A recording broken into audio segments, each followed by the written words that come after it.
అన్ని బెట్టింగ్ యాప్లు బ్యాన్ చేసేయాలి. ఓకేనా? నేను ఇప్పుడే న్యూస్ చూసా. అతను ఎవరో భయ్యా సన్నీ యాదవ్ అంట. అతను బెట్టింగ్ యాప్స్ అంటే అతను యూట్యూబ్లో సోషల్ మీడియాలో ఫేమస్. అతను అంటే సోషల్ మీడియాలో ఏ ప్లాట్ఫామ్ అయినా, యూట్యూబ్ అయినా, ఇన్స్టాగ్రామ్ అయినా, ఫేస్బుక్ అయినా, ఏ ప్లాట్ఫామ్ అయినా అతను ఫేమస్. కాబట్టి అతను ఆ ఫేమస్ అయ్యాడని అతనే కాదు, ఎంతోమంది చాలామంది బెట్టింగ్ యాప్లు ప్రమోషన్ చేస్తున్నారు. అతను కూడా లోకల్ బాయ్ నాని అంట. అతను కూడా చాలామంది ఇంకా అది ప్రమోషన్ చేస్తున్నారు. ఇట్లో ఏంటంటే చాలామంది రకరకాలుగా అన్నారు. అది చాలా తప్పు అని, అది రాంగ్ అని, చేయకూడదని. కాసేపు తప్పు అంటున్నారు, కాసేపు రైట్ అంటున్నారు. కానీ ఇక్కడ మ్యాటర్ ఏంటంటే అదే బెట్టింగ్ యాప్లు కొంతమంది ప్రమోషన్ చేస్తున్నారు. సినిమా యాక్టర్లు, బిజినెస్ మ్యాన్లు చాలామంది చేస్తుంటే వాళ్ళేం అనట్లే ఎవరు, అదైనా కూడా. కానీ వాళ్ళందరినీ ఏం అంటలే. దేనికి అంటలేదు? అది కూడా బెట్టింగ్గా, అది కూడా డబ్బేస్తారుగా. కానీ దానికి లీగల్గా నోటీసులు ఉన్నాయి. అది ఓకే అవుతుంది అంటే అక్కడైనా కూడా మనిషి డబ్బు పోతుంది, ఇక్కడైనా డబ్బు పోతుంది.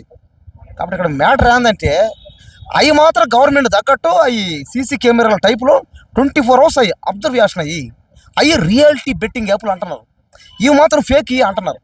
కానీ ఫైనల్గా చెప్పేది ఒకటే, బెట్టింగ్ యాప్లు ప్రమోషన్ చేసాడే అనుకో, బెట్టలు వేసేది ఎవరు? మనం వేస్తున్నాం.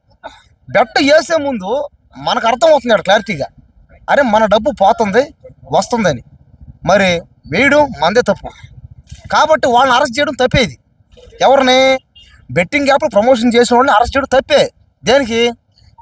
నీదిగా తోల. ఇప్పుడు సినిమా ఫీల్డ్ కూడా ఒకటే అంటుంది క్లారిటీగా, ఏమని? నచ్చితే సినిమా చూడు, లేకపోతే దొబ్బి అన్నాడు అంతే.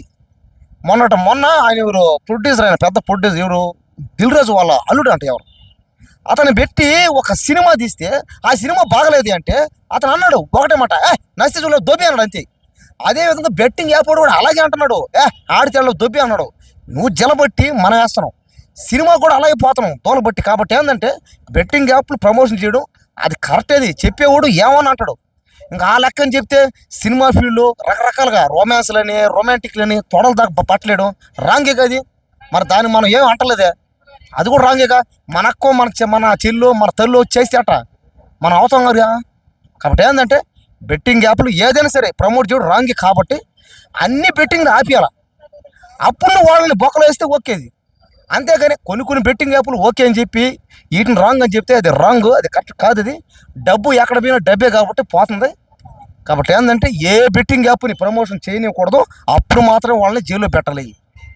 కాబట్టి దయచేసి వాళ్ళని విడుదల చేయండి, వాళ్ళనే అనకండి. ఆ బెట్టింగ్ యాప్ ప్రమోషన్ చేసేవాడు చేసుకుంటాడు, అట పని ఉండే ఏముంది. ఇప్పుడు ఏమైంది చెప్పండి? వేసే ఓడికి రావాలి ఆ బుద్ధి జ్ఞానం. అరే మన డబ్బు పోతుంది, మనం జాగ్రత్తగా ఉండాలి. అంటే ఏంటంటే ఇక్కడ నేను ఫైనల్ చెప్పేది ఒకటే, ఇక్కడ తప్పు అనేది ఎవరిది ఉంది? మనలో ఉంది. మన ఆలోచన మన మైండ్లో ఉంది. కాబట్టి దయచేసి అతను ఆ లోకల్ బాయ్ నాని కానీ, ఆ భయ సన్నీ యాదవ్ కానీ వాళ్ళందరూ బయటకు రావాలి. వాళ్ళు వచ్చి మళ్ళీ యథావిధిగా ఉండాలి. అన్ని బెట్టింగ్ యాప్లు బ్యాన్ చేసేయాలి. ఓకేనా?